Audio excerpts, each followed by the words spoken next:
Hello everyone, this is lecture 3 for relations in set theory, and today we are discussing properties of a relation.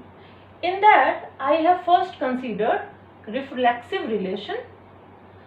A relation on a set A is reflexive if A is related to A for every small a belongs to capital A.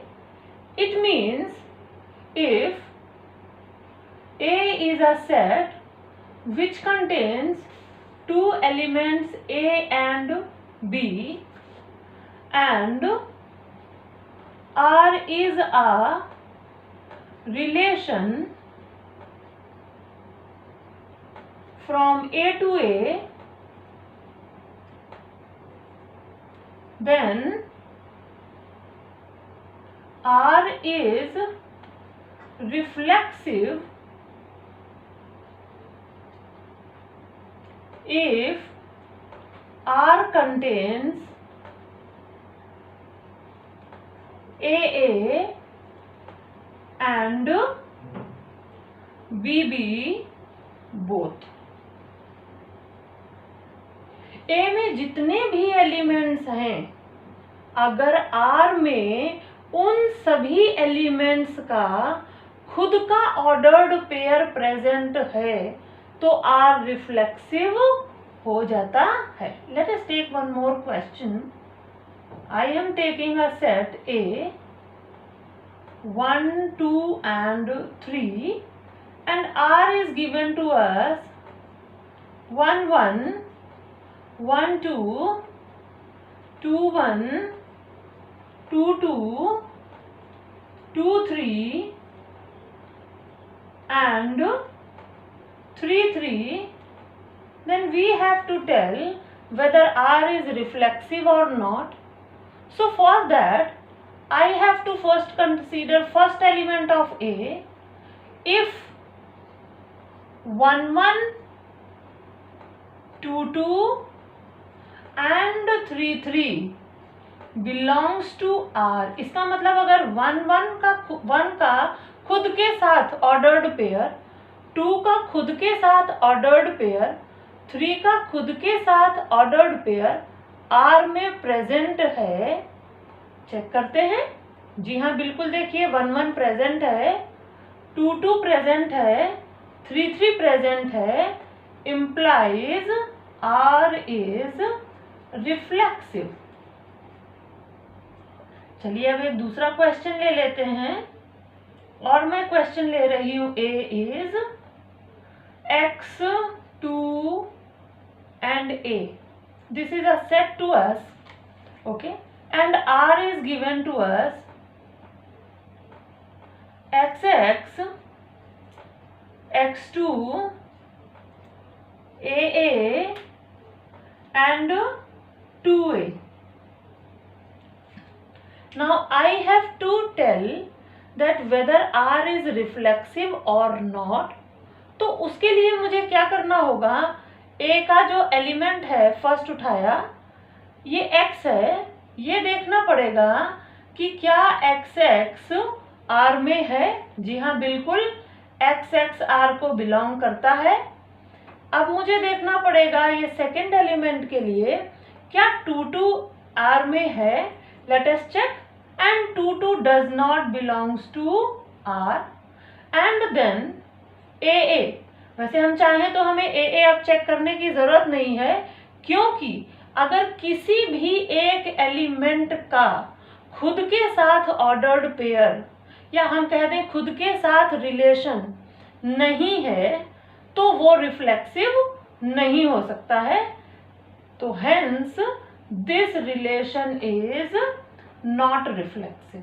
Okay, अब अगर ये reflexive नहीं है तो कैसा है? Let us see two more type of relations on this property. अब बात आती है कि अगर हमारा रिलेशन रिफ्लेक्सिव नहीं है तो कैसा हो सकता है. तो देखिए, दो केस अराइज हो सकते हैं कि या तो for every A belongs to capital A, यानी ए में जितने भी एलिमेंट्स हैं उन किसी का भी किसी के साथ रिलेशन ना हो। यानी मान लीजिए हमारे पास for example I have a set A which has 3 elements 1 2 3 and I have a relation R which is 1 2 and 2 1। ठीक है, तो अब मुझे ये बताना है, अब हम देख सकते हैं ध्यान से, ना तो 1 1 यहां पर है, ना ही 2 2 यहां पर है, और ना ही 3 3 यहां पर है। कोई भी एलिमेंट का खुद के साथ रिलेशन एग्जिस्ट नहीं करता है। अगर किसी भी एलिमेंट का खुद के साथ रिलेशन एग्जिस्ट नहीं करता है तो ऐसे रिलेशन को हम इररिफ्लेक्सिव कह देते हैं। ठीक है, let us take one more question. मैं एक क्वेश्चन और ले लेती हूं। Let us suppose I have a set A which is x, y and z। ठीक है, अब मुझे एक रिलेशन R दिया हुआ है जो है x y, y x, x z and z x and y z and z y। ठीक है, मुझे क्या चेक करना है इस पूरे सेट में जो रिलेशन R है उसमें क्या चेक करना है। सबसे पहले मुझे फर्स्ट एलिमेंट उठा के देखना है, क्या x x A में है? नहीं है। x x does not belongs to R। क्या y y है? y y does not belongs to R। क्या z z है? z z does not belongs to R। तो R कैसा हो गया? अगर एक का भी होता तो ये इररिफ्लेक्सिव नहीं होता, क्योंकि हमें हर एलिमेंट के लिए ये रिलेशन होल्ड चाहिए, ये रिलेशन सेटिस्फाई होना चाहिए हर एलिमेंट के लिए। एक भी ए में ऐसा एलिमेंट नहीं हो सकता है अगर इररिफ्लेक्सिव है जो प्रेजेंट हो और उसका खुद का ऑर्डर्ड पेयर आर में हो। तो ये कैसा हो गया? इररिफ्लेक्सिव हो गया। अभी इससे पहले हमने पढ़ा था रिफ्लेक्सिव, कि जिसमें सारे प्रेजेंट हो, हर एलिमेंट का खुद के साथ रिलेशन हो। अभी हमने क्या पढ़ा? किसी भी एलिमेंट का उसका खुद के साथ रिलेशन ना हो। अब एक तीसरा केस बन सकता है इसमें नॉन रिफ्लेक्सिव का। ओके, नॉन रिफ्लेक्सिव का केस क्या कहता है कि ना तो वो रिफ्लेक्सिव हो और ना ही इररिफ्लेक्सिव हो। If R is neither reflexive nor irreflexive। इसका क्या मतलब हुआ? इसका मतलब हुआ कि फॉर एवरी में जो होता है, यानी या तो हर एलिमेंट हो, हर एलिमेंट का खुद के साथ रिलेशन प्रेजेंट हो, या हर एलिमेंट का खुद के साथ रिलेशन प्रेजेंट ना हो। रिफ्लेक्सिव में all elements should have relation with itself. Irreflexive में no element should have relation with itself. तो नॉन रिफ्लेक्सिव में क्या होगा? एक का हो सकता है, दूसरे का नहीं हो सकता है। तो एग्जांपल लेकर मैं आपको समझाती हूँ। Let us take an example. Let us suppose I have a set A which has 2 4 6 3 elements और रिलेशन R मुझे दिया हुआ है। तो मेरे पास है एक एलिमेंट 2 4, एक एलिमेंट 4 2 और एक एलिमेंट 6 6। ठीक है, अब यहाँ पर ध्यान से देखिए, क्या 2 2 है? जी बिल्कुल 2 2 नहीं है। 2 2 नहीं है तो ये इररिफ्लेक्सिव की कैटेगरी में पहले ही आ गया। ठीक है, क्या 4 4 है? जी बिल्कुल 4 4 नहीं है, और स्ट्रांग हो गया इररिफ्लेक्सिव का केस। अब देखते हैं क्या 6 6 है? जी बिल्कुल 6 6 एग्जिस्ट करता है आर में, तो ये इररिफ्लेक्सिव तो नहीं रहा। अब इसकी वजह से ये नॉट इररिफ्लेक्सिव हो गया।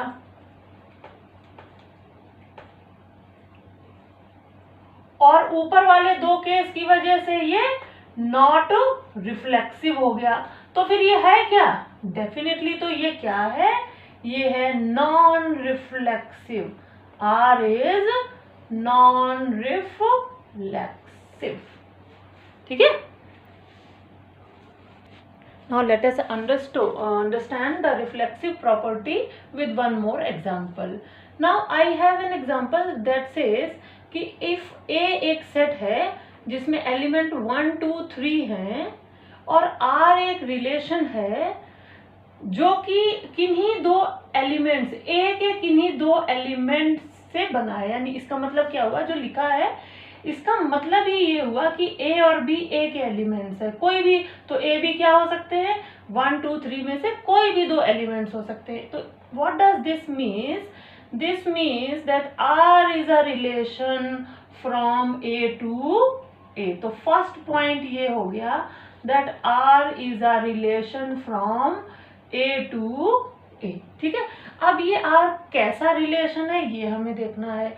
R इस तरीके का रिलेशन है कि जो अगर हम ऑर्डर्ड पेयर लिखें तो A डिवाइड करे B को और दूसरी तरह से B डिवाइड करे A को। इस तरीके का हमारा ऑर्डर्ड पेयर होना चाहिए। ठीक है। तो सबसे पहले मैं उसके लिए A क्रॉस A बनाऊंगी। ठीक है। A क्रॉस A क्या हो जाएगा? Let us right A cross A। अगर हम A क्रॉस A लिखेंगे तो हमें मिलेगा 1 1 1 2 1 3 2 1 2 2 2 3 and 3 1 3 2 and 3 3। Okay. Now step 3। अब इससे मैं अपना रिलेशन R लिखूंगी और वो वाले एलिमेंट्स चूज करूंगी जो इस कंडीशन को सेटिस्फाई करते हैं। क्या कंडीशन है? कि अगर ए बी हमारा ऑर्डर्ड पेयर भी ए बी लिखा है और यहाँ पे ए मतलब फर्स्ट कोऑर्डिनेट और बी मतलब सेकंड कोऑर्डिनेट। तो देखो 1 और 1 में ए डिवाइड करता है बी को। क्या 1 1 को डिवाइड करता है? जी हाँ, बिल्कुल 1 1 को डिवाइड करता है। एंड बी डिवाइड्स ए। दोनों कंडीशन सेटिस्फाई होनी चाहिए। एंड लगा है और नहीं। ठीक है।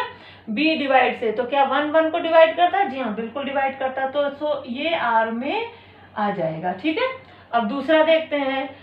1 2 को A डिवाइड्स B, यानी 1 2 को डिवाइड करे। जी हाँ, बिल्कुल करता है। B डिवाइड से क्या 2 1 को डिवाइड करता है? बिल्कुल नहीं करता है। इसलिए मैं इसका ऑर्डर्ड पेयर को कंसीडर नहीं करूंगी। अब यहाँ पर आ जाते हैं। क्या 1 3 को डिवाइड करता है? जी हाँ, बिल्कुल डिवाइड करता है। पर 3 1 को डिवाइड नहीं करता है, इसलिए ये वाला ऑर्डर्ड पेयर हम कंसीडर नहीं करेंगे। क्या 2 1 को डिवाइड करता है? बिल्कुल नहीं करता है। 2 2 को डिवाइड करता है और बी 2 को, यानी दोनों तरफ से ये एग्जिस्ट करता है। हेंस ये आ जाएगा इसमें। फिर से 2 3 को डिवाइड नहीं करता और 3 2 को डिवाइड नहीं करता। We will not consider this element. Similarly 3 1 को डिवाइड नहीं करता और 1 3 को डिवाइड करता है। दैट्स कोई बात नहीं, उसको दोनों कंडीशन सेटिस्फाई होनी चाहिए।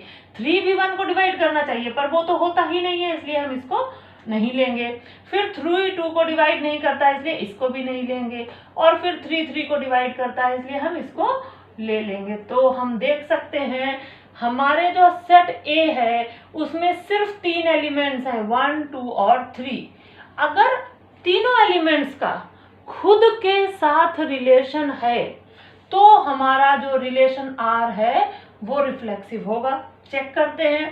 पहला एलिमेंट है 1। जी हाँ, 1 1 एग्जिस्ट करता है। 1 1 बिलोंग्स टू R है। दूसरा 2 2 वो भी है R में।